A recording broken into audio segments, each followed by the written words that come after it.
Sekeres Price from Wall Center.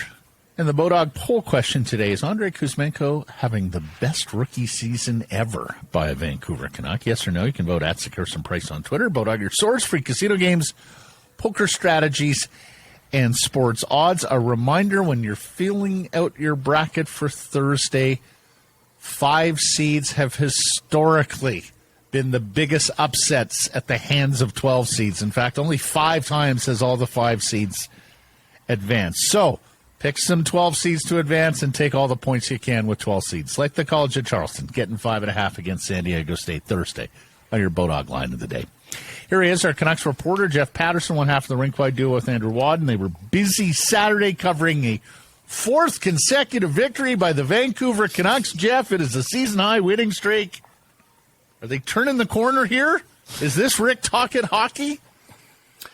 Let me just start by saying I was excited to see the Ottawa Senators. I was disappointed in the Ottawa Senators, and I know that we're focusing on the Vancouver Canucks, but I had high hopes of seeing a little bit more from the Sens. They pushed at the end, obviously, but the Canucks had built enough of a cushion. Crazy to think, guys, that was the first time in 2 months the Vancouver Canucks had enjoyed a 2-0 lead in a hockey game, and just the second time all year that they had managed to build a 4-0 lead in a hockey game. So I think that tells you that they haven't played with the lead a ton. They certainly haven't played with any sort of cushion, and that's not so much that they haven't been able to score the goals necessary to build those gaps from on their opponents. It's more that they just couldn't get saved. So when they were up 1-0, generally the other team found a way to score because the Canucks weren't keeping pucks out of their net. But they are doing some things under Rick Tocchet. That is proof, I suppose. They're doing things that they haven't been doing for much of the season, but so much of it is on the back of Thatcher Demko.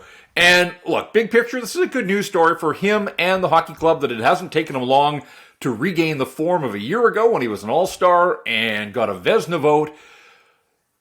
He won 3 of his first 15 starts this season. He's won 3 in a row right now. He's 4-1 since his return from injury. So, and again, I think it's the .928 save percentage that sort of underscores the team's success, his success, and that's why I say it's a good news story, big picture, because this is a guy I think that can be the backbone of what they're trying to put together here. But in the short term, yeah, I think the Tankus, I think they just have to accept that they've got to go quiet for the rest of the way. They're not going to win every game, but the notion of the bottom falling out, of them being in the bottom 3, that's just not going to happen because their top-end guys, Kuzmenko and Paterson, keep doing their thing. Quinn Hughes keeps playing a ton and playing well. And then behind them, you've got Thatcher Demko, who's there as that last line of defense, the great eraser, if you will. And so is this Tocchet hockey?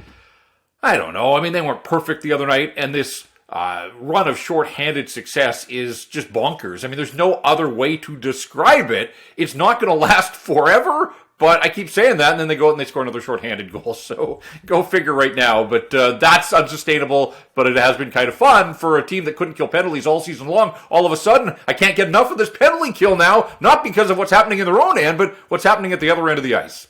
Shorties are rivaling the power play goals. I think you're right. They're going to need lottery luck to get in the top 3.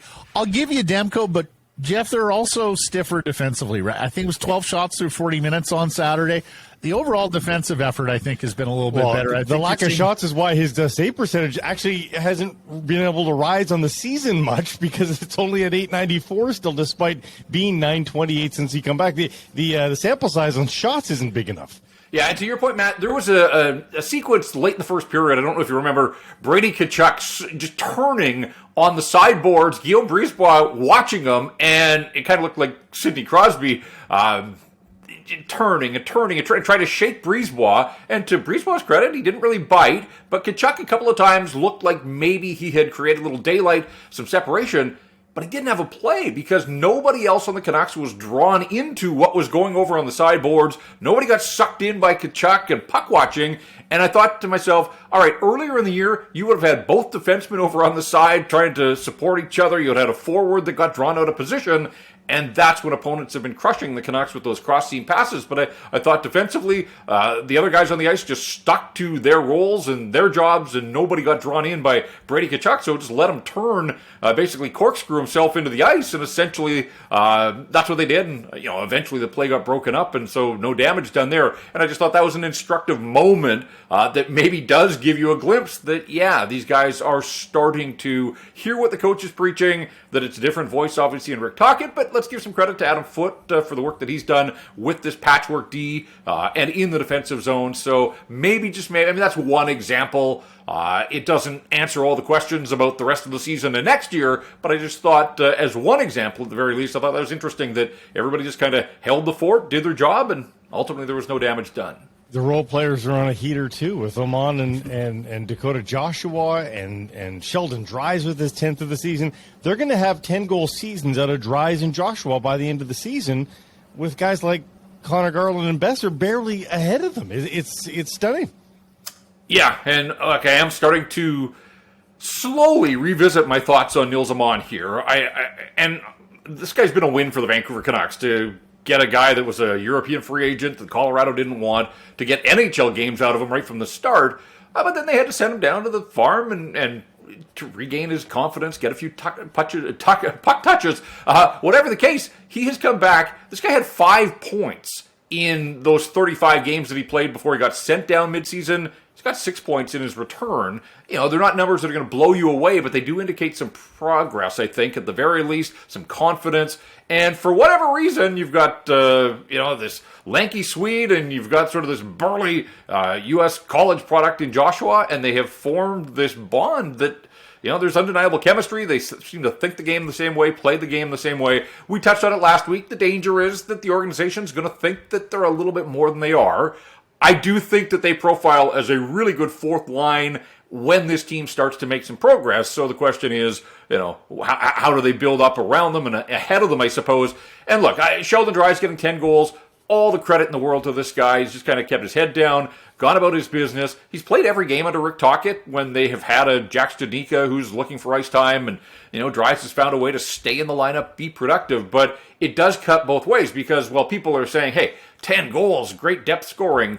Ultimately, he is a centerman. The 10 goals are great. He has 1 assist in his last 33 hockey games. And so, he's not the answer as the third-line center. He's just not.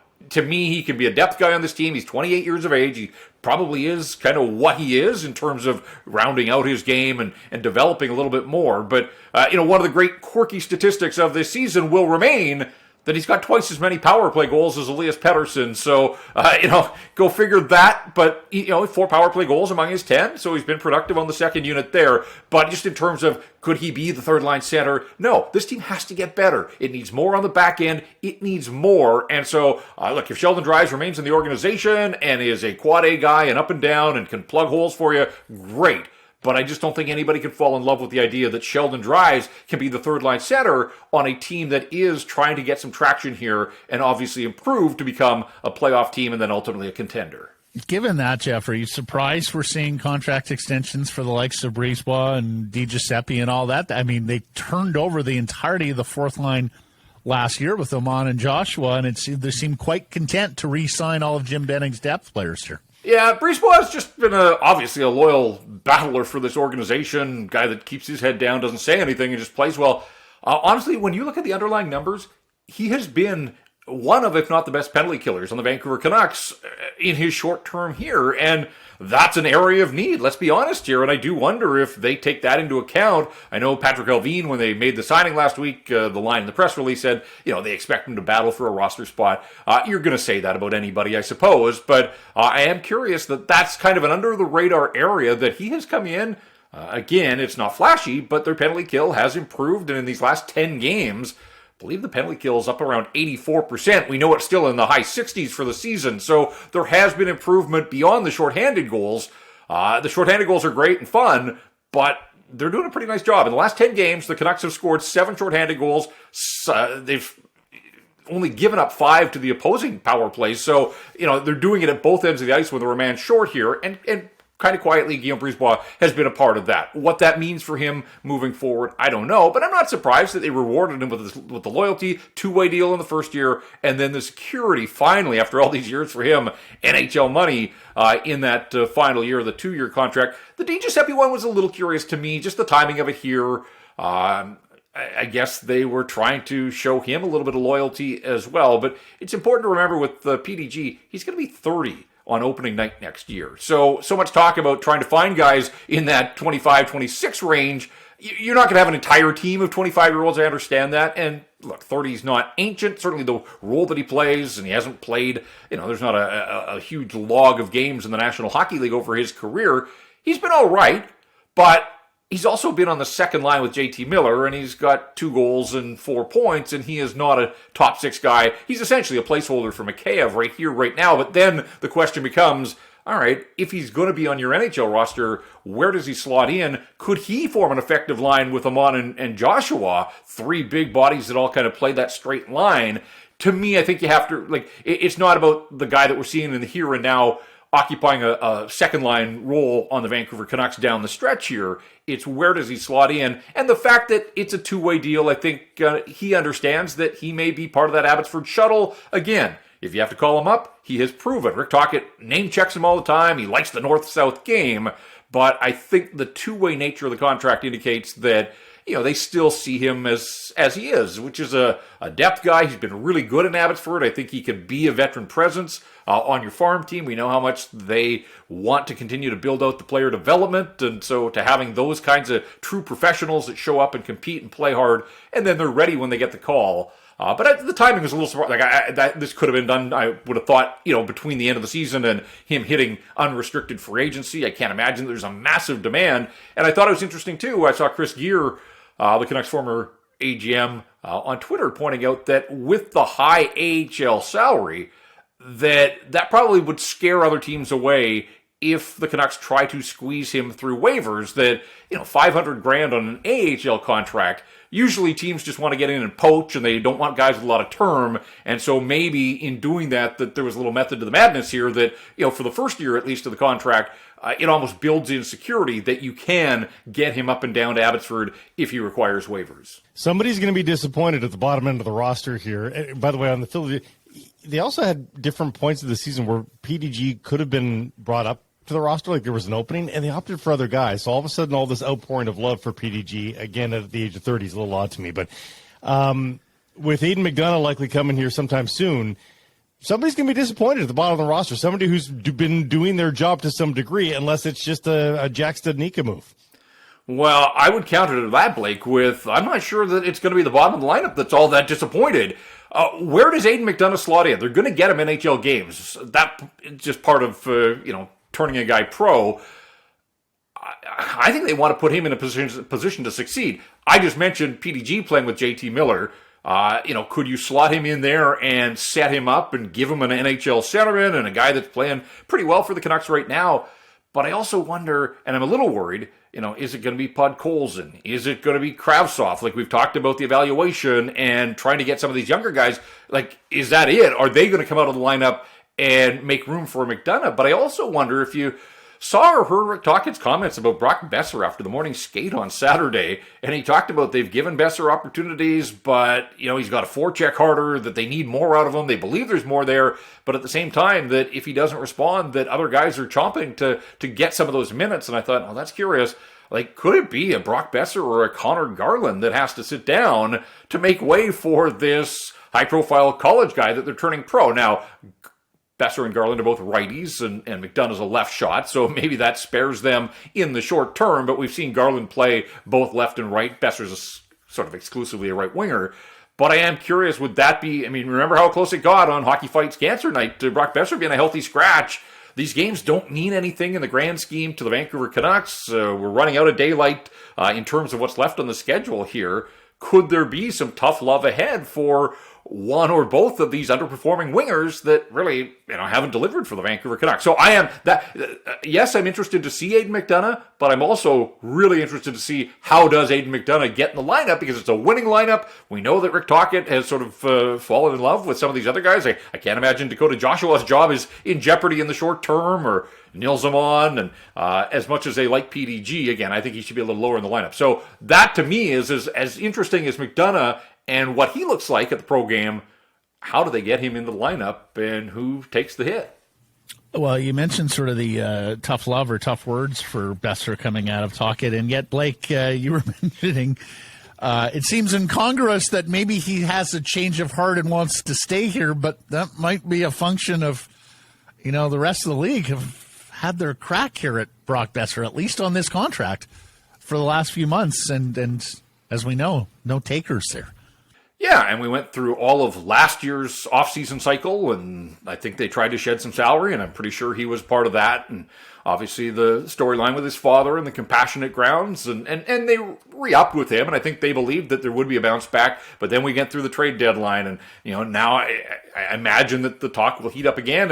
And I think the thing that'll make Brock Boeser ultimately palatable to others is getting down to 1 year left on that contract, but there are 2, and so we'll see where things go. But this is, to me, the sort of cautionary tale of, all right, they've won 7 of their last 10, they're starting to heat things up, the new coach bump and everything else. It really, I think last year we learned that what happens 1 year really doesn't carry over to the next as much as you want. And look, Elias Paterson playing well last year, yeah, that carried over. Bo Horvat finishing strong last year, that carried over. But Brock Boeser had 19 goals under Bruce Boudreau last year. That didn't carry over. Connor Garland, the hope was, all right, first year adjusting to a new market, Canadian market, all that kind of stuff. Second year will be better. No, second year really hasn't been. So to try to, take whatever you can out of this run where the games just don't matter. There really isn't pressure on the Canucks. So these performances, in a vacuum, sure, guys are stepping up and playing well, and Amon and Joshua, you want to believe that these are steps towards something that can be repeatable next year. But look, there was a lot of talk about playoff hockey at the outset of this season, and we know that that's not going to happen. So, I do think you have to be guarded by being fooled by what we're seeing here in the here and now with the Vancouver Canucks, that every year is different. And of course, nobody could ever have banked on Thatcher Demko having the slow start and then getting hurt. So every year is its own year. But yeah, just be careful if you're getting fired up about next year already based on a 10-game run here where they've scored 7 shorthanded goals. Lastly, Jeff, the Bodog poll question today. Andrei Kuzmenko, is this the best rookie season ever by a Vancouver Canuck? Yeah, that's a fascinating question because obviously Pavel is the high water mark in the here and now for goals, but Elias Paterson winning Rookie of the Year and giving us a glimpse of the player that everybody hoped he was going to become. And here he is, again, knocking on the door of a 100-point season. So I certainly don't want to discount what EP40 did in his rookie year, but I think we all get drawn in by the goals. There's no doubt, and 2 more the other night, including an empty netter. Kuzmenko is going to establish a new first year, and I guess we got to, technically we'll call it a first-year season as opposed to a rookie, but we're all talking the same language here. But what a run for Kuzmenko. 4 goals now in the last 4 games, 10 in the last 11. What is it, 17 in the last 28 games? So, he was good under Bruce Boudreau, but he seems to have found another way in some of that tough love that we talked about with Rick Tocchet earlier. You wondered which direction it was going to go with Kuzmenko, but man, he has responded, answered his critics, answered his coach, and has come out flying here. And all of a sudden, I know last week we were talking about who gets to 40. I said EP40 would get there and Kuzmenko would fall just short, but a few more nights like the other night, and he'll get to 40 and then some. So, there's some recency bias, but I would say that absolutely this is in the conversation, and if he gets to 40 goals, then that probably, in my mind, would tip it in his favor. Yeah, I mean, it's. I think he's going to, as you say, Jeff, he's going to hold the points. He's going to surpass 66 by Paterson. I think he's going to surpass 34 goals by Pavel. And as first-year players go, he's going to stand alone in Canucks lore. Marvelous stuff. Thank you for this, sir. We'll catch up on Wednesday. Sounds good, guys. Thanks.